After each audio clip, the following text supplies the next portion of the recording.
chirurgien digestif de formation et donc j'ai fondé DocBorn en 2018 pour aider les médecins à mener ou à participer à des études cliniques.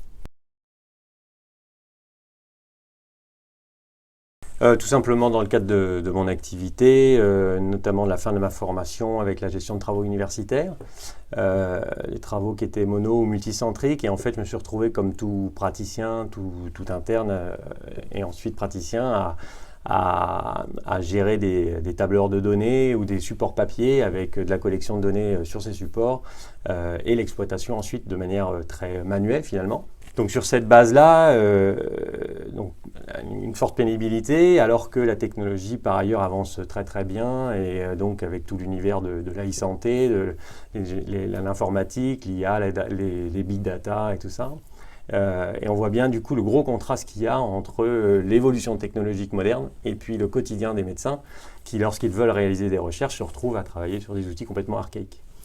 Donc c'est sur cette base-là, en fait, tout simplement, que je me suis dit qu'on pouvait peut-être essayer de faire mieux. Et c'est là qu'est née l'idée de créer un outil qui soit simple à utiliser pour les praticiens, accessible à tout praticien, et puis polyvalent pour qu'il puisse gérer tous ses projets dessus, et collaboratif pour qu'il puisse gérer les travaux qu'il a lui-même, mais lui avec son équipe, avec d'autres équipes dans d'autres hôpitaux, avec des associations, des sociétés savantes et avec le monde industriel lorsqu'ils organisent des études. Ça gère aussi bien des études monocentriques, collaboratives ou non, c'est-à-dire collaboratives par exemple avec un promoteur d'études cliniques, que des études multicentriques ou de base.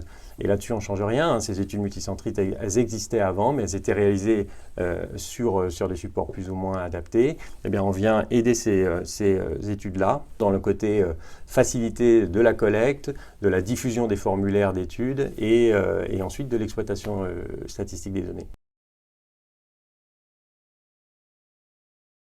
Une des bases de l'outil, c'est d'avoir créé un constructeur de formulaires, si vous voulez, qui est vraiment extrêmement simple à utiliser, de manière tout à fait autonome.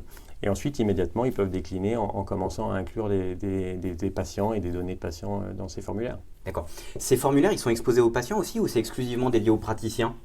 Alors, actuellement, on a une interface qui est praticien, promoteur d'études, praticien, asso, industriel.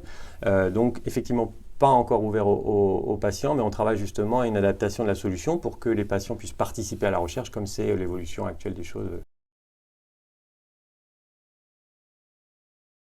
Faciliter la collecte des données pour tout le monde, faciliter l'analyse des données, en particulier en temps réel, faciliter l'échange de données, sécurisé dans un environnement qui est entièrement certifié pour l'hébergement de données de santé, et également sécurisé via les accès. Par exemple, le promoteur industriel qui a lancé l'étude, évidemment, ne reçoit que, lui, des données anonymisées de son côté.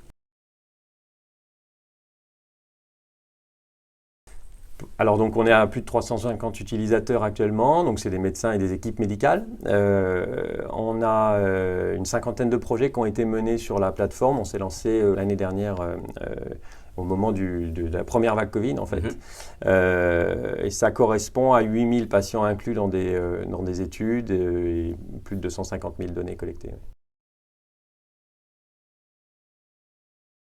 Ça a été effectivement d'emblée un accélérateur puisqu'en fait on a été sollicité pour aider des centres de dépistage Covid à colliger des données pour les analyser.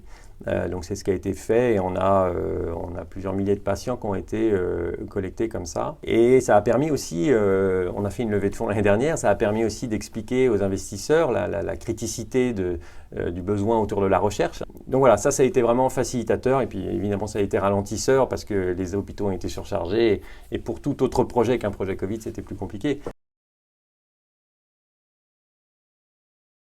Alors on a été soutenu avant tout par du love money de notre entourage, donc c'est famille, amis et puis réseau de médecins, des médecins qui se sont d'emblée intéressés à une solution comme ça qui leur faciliterait un petit peu la vie. On a également été d'emblée soutenu par des structures régionales, donc en Normandie, donc la région en elle-même, le BPI France également.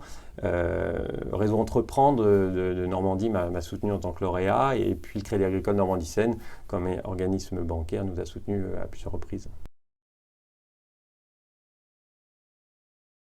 Alors évidemment, à améliorer la plateforme encore, c'est-à-dire qu'en fait, nous, on a ce cœur de définition qui est celui d'une plateforme qui a la spécificité d'être conçue pour les praticiens, c'est vraiment l'unicité de la chose.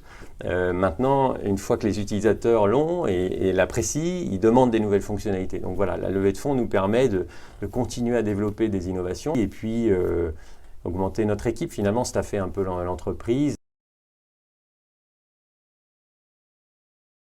Alors, ça reste une petite équipe, hein, on est 4 actuellement, on est basé à Rouen. Alors, il y en a 2 qui sont en télétravail, qui sont en fait des ingénieurs informatiques et mathématiques. C'est des gens qui sont issus de l'INSA et qui travaillent donc sur le développement de la plateforme.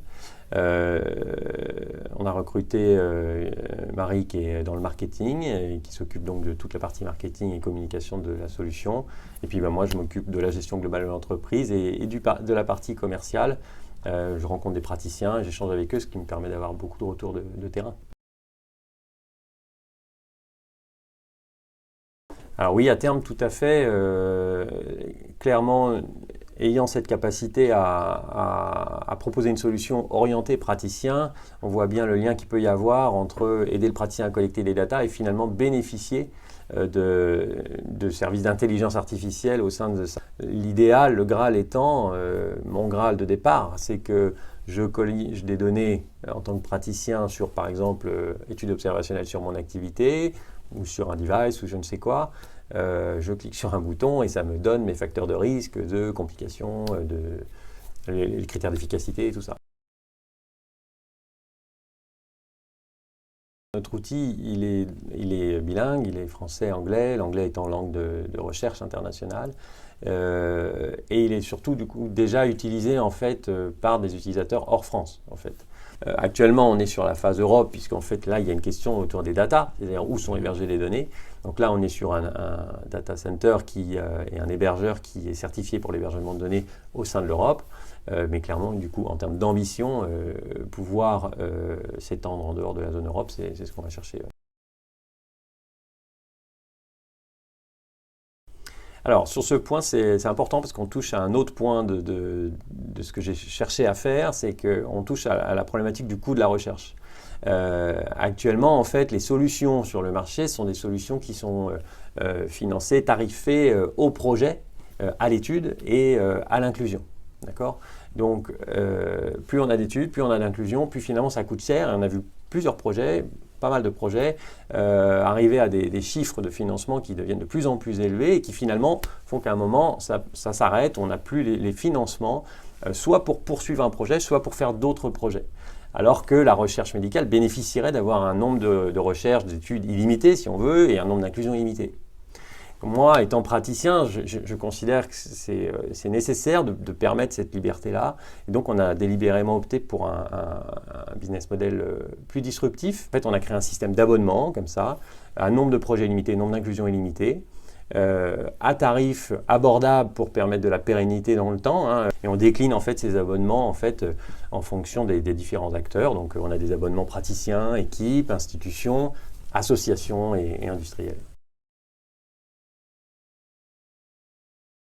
On va chercher à apporter des fonctionnalités scientifiques actuellement à la plateforme pour tout ce qui va être robustesse des data, tout ce qui va être contrôle de la qualité des données. Donc on va travailler là-dessus et ensuite on va étendre la solution à d'autres usages. J'ai parlé des méta-analyses par exemple qui sont finalement pas des études cliniques mais des études d'études cliniques. Oui, on compare des études les unes avec les autres. Donc on ne compare pas des données patients mais on compare des résultats. On a essentiellement 3 points en fait qui sont clés. C'est 1, l'accessibilité praticien. Parce qu'en fait, on a une réelle version gratuite pour les praticiens qui n'est pas une version d'essai, c'est une version pérenne, sans durée de limite, qui leur permet de participer à autant d'études qu'ils veulent et à mener autant d'études qu'ils veulent. Donc, accessibilité. Deuxièmement, c'est la polyvalence de l'outil, parce qu'en fait, on l'a déjà évoqué, L'outil, en fait, il a été entièrement adapté à l'écosystème, donc il y a aussi bien des projets purement personnels, individuels, que des projets d'équipe, que des projets multicentriques, que des projets de promoteurs. Donc tout ça dans une même interface, qui est celle du praticien. Et le dernier, c'est le business model qu'on a évoqué, c'est qu'on ne va pas empêcher le praticien, empêcher entre guillemets, de faire des projets parce que ça lui coûterait plus cher à chaque fois. On veut au contraire lui donner l'outil, il fait tout ce qu'il veut, c'est lui qui a les idées. Moi, mon but, c'est qu'il puisse toutes les mettre en œuvre comme il veut, quand il veut. Beau succès, belle réussite et puis je te souhaite une très belle continuation dans l'aventure d'Upboard. Merci beaucoup. Merci Eric. Ronan.